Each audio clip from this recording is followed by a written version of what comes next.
devote the time and energy to the scope of value question. Coffee's for closers only. So we've established my proposal is sound in principle. Now we're just haggling over price. Let's see how much we're going for on eBay. It's the same as Dunkin' Donuts. Costs 15 times the price.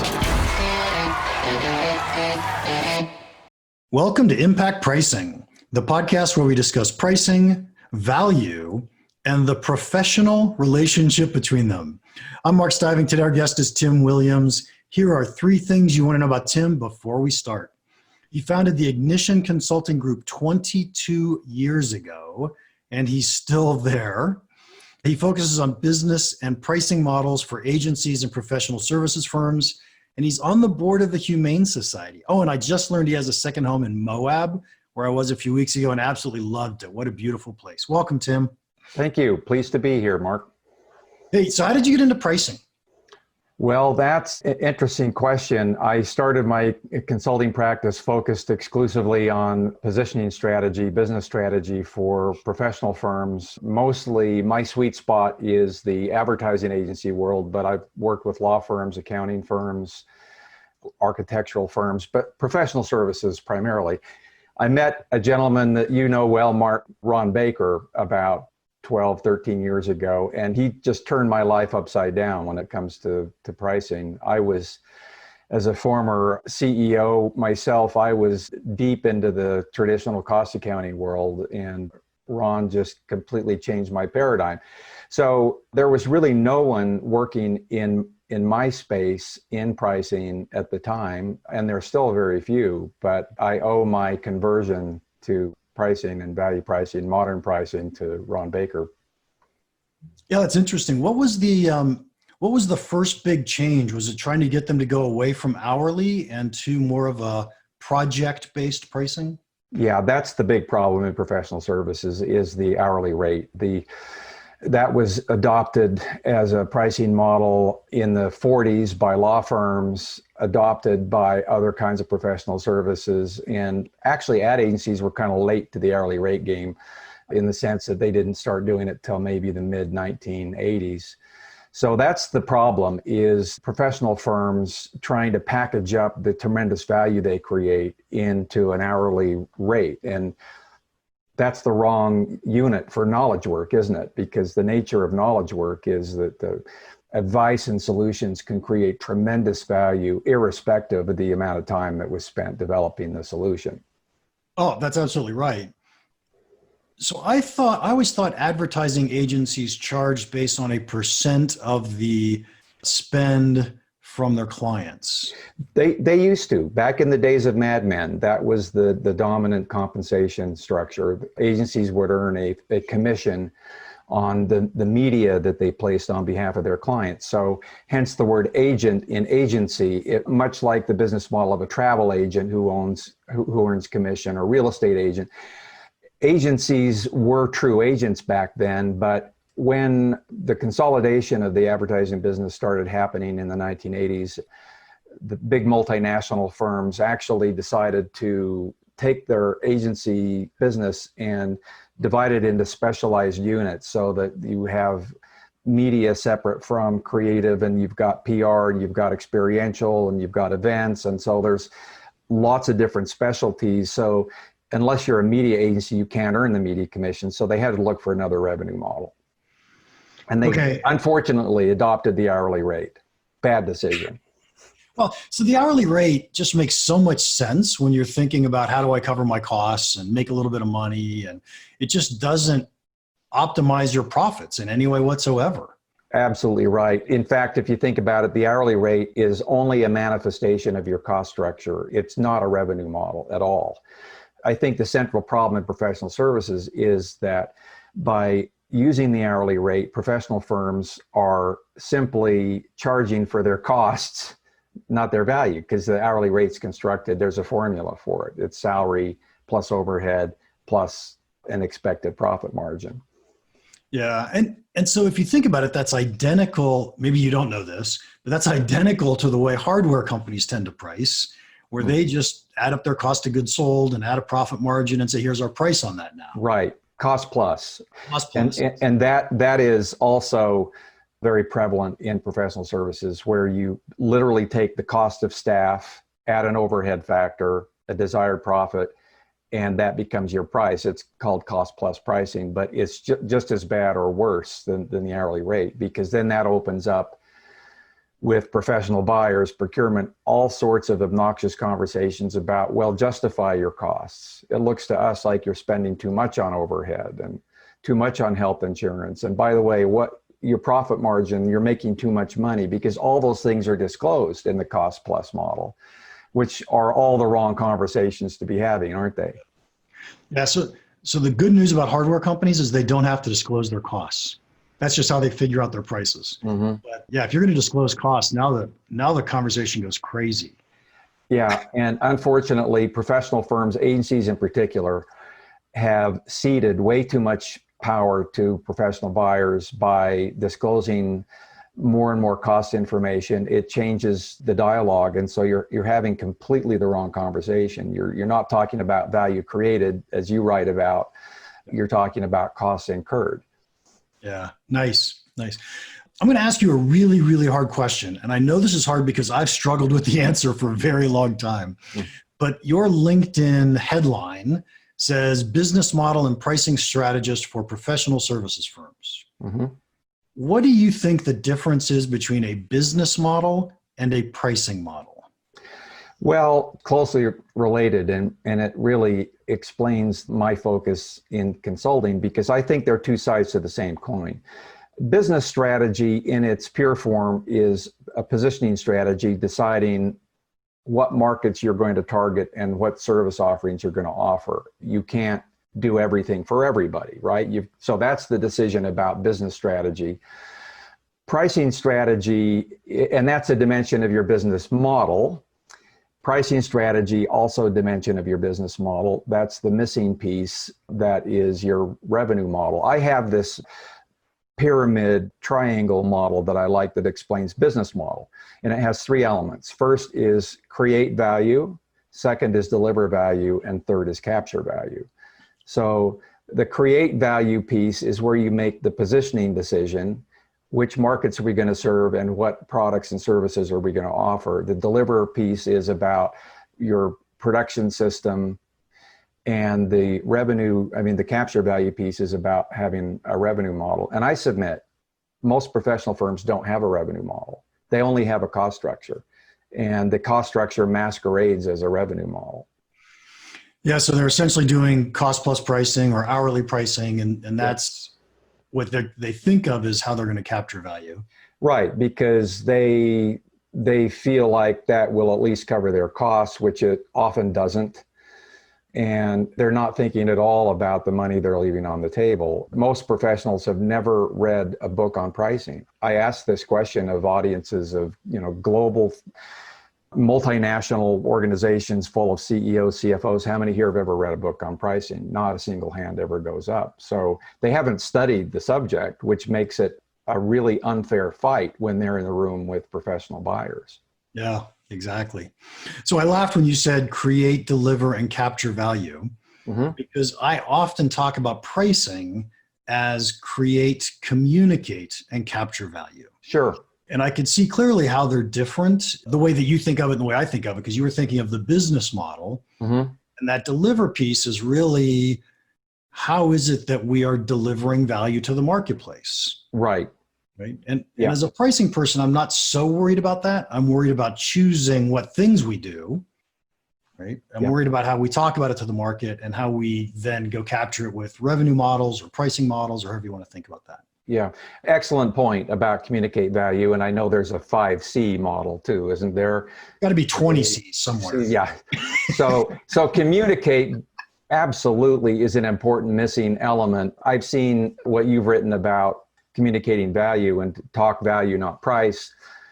Definitely something that's not taught inside the client organizations that I work with. In fact, they prepare for discussions with their buyers, with their clients, almost exclusively to defend their costs. Here's how many people, here are their hourly rates, here's the estimated time. And so they've got this all on spreadsheets, and they're well prepared to defend that. They're not prepared at all to present, communicate, and defend the value that they're about to create for their clients. Yeah, and I think part of that problem is they don't even understand what value means. They don't get this concept of value. How do your buyers make that decision? It's true, and it's particularly ironic given the kinds of organizations I work with, because ad agencies are in the value creation business. I mean, that's what they do for their clients. What's the value of Think Different for Apple? Yep. Right? What's the value of that? Certainly not tied to the hourly rate, is it? So they're in the habit, like a lot of companies and in professional firms, of jumping straight to the scope of work without considering what I call the scope of value, without having a clear definition of what success looks like. And so we teach concepts like the success workshop, devoting a lot more time and energy to defining what success looks like and having a clear understanding of that as a foundation for understanding the value you're about to create. Because unless you do that, then it's pretty difficult to price based on value, isn't it? It is. And sometimes in my business, this is especially true, so it's probably true in your business as well. Sometimes it's hard for me to price based on value because the value I can give to a company is worth millions, if not billions of dollars. Yep. And so it's tough for me to say, look, I'm only going to take 10% of $1 billion. But that's pretty persuasive, isn't it? To say we expect the value of this to be $10 million and our fee is only 100,000 or 10,000. Right. I don't have a problem with that. I think it puts things into perspective. Oh, absolutely right. Absolutely right. I usually recommend people charge 10% of the value they're delivering to their clients. That's absent competition. Mm-hmm. So, if you've got a really, really big number, that's a big number. Sure. Or a method that I sometimes use, and I've got a major client relationship right now where I've said to my client, here's the base price of our work together. When we get through this project, I'd like you to evaluate the value created and pay me a little more if you feel like there's been more value created than I've charged you in a fee. I've done that several times. And I think you don't do it with every client. It's only right in certain instances. But I think letting the buyer decide what the value is can also sometimes be effective. Let's talk about your career. You have one boss, but you have to work with many different departments. You have great ideas, but you can't seem to get them adopted. Face it, you want to earn a promotion. The solution could be the Insider program at championsofvalue.com. For only $100 a month, you'll have access to all of our online courses, you'll have access to me through office hours, and you'll become part of a network of peers helping each other out as well. Sure, you'll learn more about pricing, but what you will really learn is pricing leadership. What does it take? How do you do it? You won't get promoted just doing your job. Join us to learn how to become influential. Isn't it worth $100 a month to work towards your promotion? Heck, if your company has a training budget, you can probably access that. Once you've internalized these concepts around value, you will become unique, respected, and promotable. Come join us at insider.championsofvalue.com. Okay, you don't have to answer this, but have you ever gotten a check after the project that was above and beyond what the base price was? I have. Yeah, several times, even in speaking engagements. These are all a series of experiments because I teach this idea that we're really in a pricing test kitchen and we should always be in a test and learn kind of a mode. So they ask, what's your fee to come and speak? I say, tell you what, we will send around an evaluation form at the end of the presentation and the audience will rate the presentation on a scale of 1 to 10 on these 3 factors, and that will determine the price. So that's often quite a bit more than I would have quoted as a fee. I mean, that puts the pressure on me to do a good job, of course. Of course. Nice. So one thing that I'm hearing a lot in professional services firms is this concept of subscriptions. Mm-hmm. Now, I got to say, I love subscriptions in the SaaS world and in so many different places. Are you teaching, pushing, helping your clients move towards subscriptions at this point in time? I am, and I certainly know there's a school of thought that believes that the entire business world is moving toward a subscription-based model. I think it's a little more challenging in the service world than the product world. But even in professional services, there's a fair amount of intellectual property that resides in professional firms that can be packaged up, named, turned into options, and offered via subscription. These tend to be the kinds of services that involve, say, ongoing research or analytics or a series of activities that are pretty predictable that most clients needs. And so I'll give you some examples, like in PR firms, a lot of the work they do is in crisis communications. When companies have a problem, they hire PR firms to help them out of the mess. They offer crisis communications training and media relations training. This is the kind of thing that's now being packaged up and offered by subscription. So subscribe to our crisis communications program and we'll train you and you'll be prepared for when a crisis arises. So it is happening in professional services and in the high-end consultancies. McKinsey has a lot of intellectual capital that's now packaged up, offered by subscription. Yeah, so let me push back on this just a little bit because I want to understand it well. Let's talk about crisis communications training for a second. Mm-hmm. So there's a firm out there that's a 100-person ad agency. I assume that's a reasonable number. Sure. And someone goes in and says, hey, I've got this crisis communication training. And they say, great, I'd love to buy it. They come in, they train half the people, 50 people. Where's the subscription?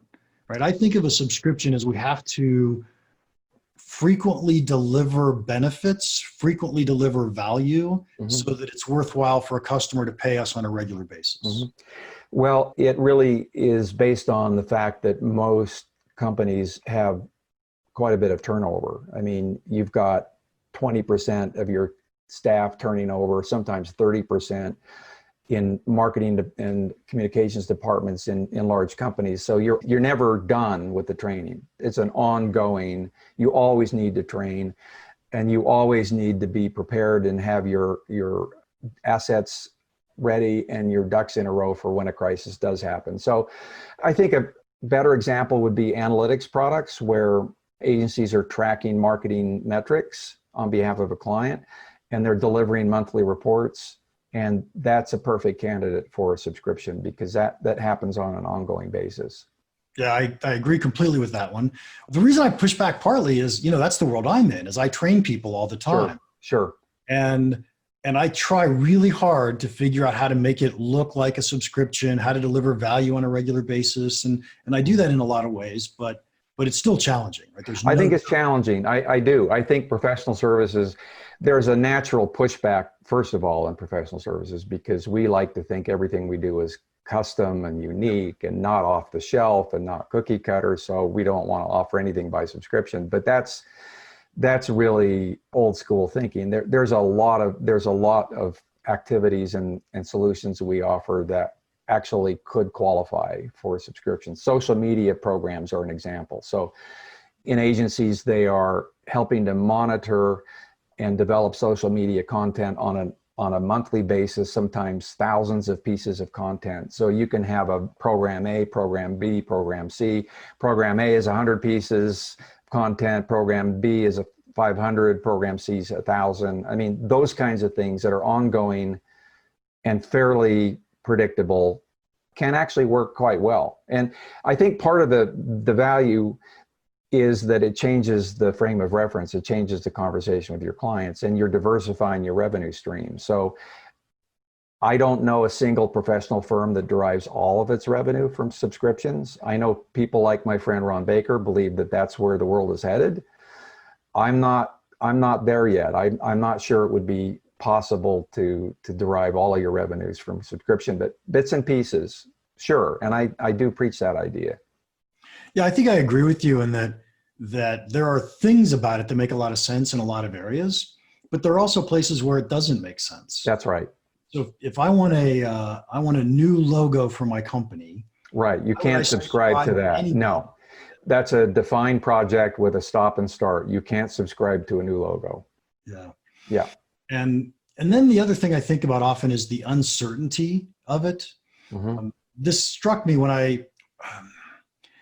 This was actually the difference between hourly and non-hourly, but the same thing applies in the uncertainty.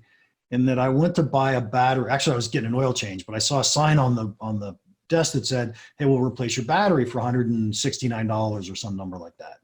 And I thought that was just a flat fee to get a job done. Yeah. But what if I walked in and my engine was making this ting, ting, ting noise? Are they going to charge me, here's a $350 flat fee to fix your ting, ting, ting noise? Mm. Right. Maybe a $350 flat fee to diagnose Right. the noise. And I'm okay with that because you're offering some price certainty.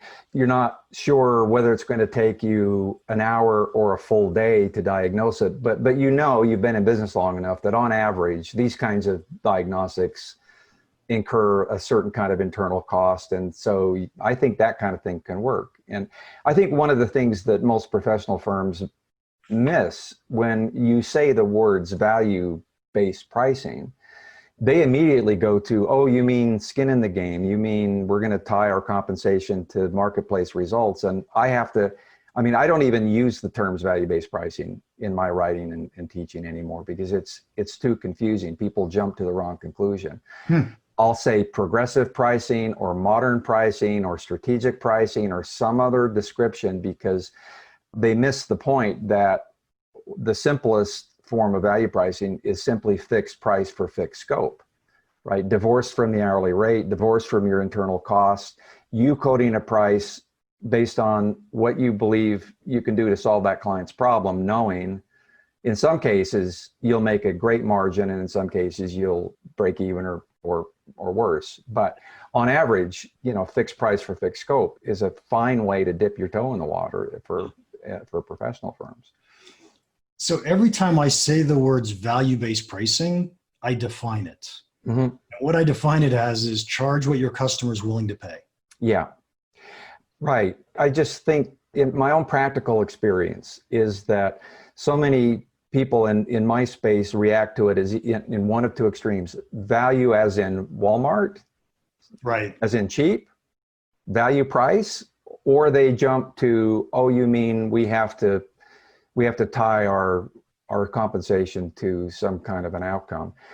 And my answer is yes, you can do some outcome-based pricing for the right clients and the right opportunities. And that ought to be a little slice in your, what I call your pricing portfolio, because we want diversification in the way they price. There's no, as you know and teach, there's no one right way to price. But yeah, I just find the language I don't use the term anymore because of that. Nice. All right, I think we're running out of time, but what's one piece of pricing advice that you would give our listeners that you think could have a big impact on their business? Well, we've touched on it, and that is to devote the time and energy to the scope of value question. So many firms, because especially in these economically challenging times, they feel like, well, we've got to just jump straight in on the work. We've got to take the assignment. They want these 19 things, what they estimate their cost on this scope of work, and they jump in and do it. You've got to step back and say, look, we know this is urgent. You've got lots of priorities, but we need to stop and have this discussion about what does success look like. And so 3/4 of the time, because this has been researched, in the marketing space, the client will answer the question, what's your objective, by saying sales. Well, that's not very useful. I mean, what company doesn't want to sell more? I mean, we need to peel that onion and understand what predicts sales. What are the things that if we do more of will lead to more sales? And most clients are hard pressed to answer that question, and they need their business partner to help them plumb the depths of that question. Yeah, so it's saying if you just want me to do something, I can go do something. But if you want me to do something with results, let's go figure out what works and what doesn't work. Yeah, that would be a good way to frame it. And so I think what I just heard you say, I want to make sure I got it, was the big piece of advice is let's make sure we do the diagnosis and the prescription before we start doing the work. Yep, that would be a good way to say it, right. I mean, we're way too prone to jump into the treatment without the diagnosis, for sure. Nice. Tim, thank you so much for your time today. If anybody wants to contact you, how can they do that?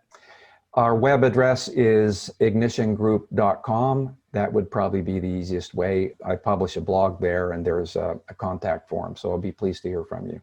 Excellent. Episode 89, all finished. Would you please leave us a review to my listeners? Not you, Tim, although you can too if you want. Okay. And as always, I read your reviews online. Night Owl 4 said, in-depth and entertaining. This is the best podcast on pricing I found. Interesting guests, a knowledgeable host, and an entertaining and pacey format. Thank you, Mr. Night Owl. Please join us at the free community at championsofvalue.com. You find that at community.championsofvalue.com. That's where we publish all of our memes, our blogs, our videos, our podcasts, or at least links to all of that, so you won't miss any of the free content that I put out. If you have any questions or comments about the podcast or about pricing in general, feel free to email me, mark@impactpricing.com. Now, go make an impact.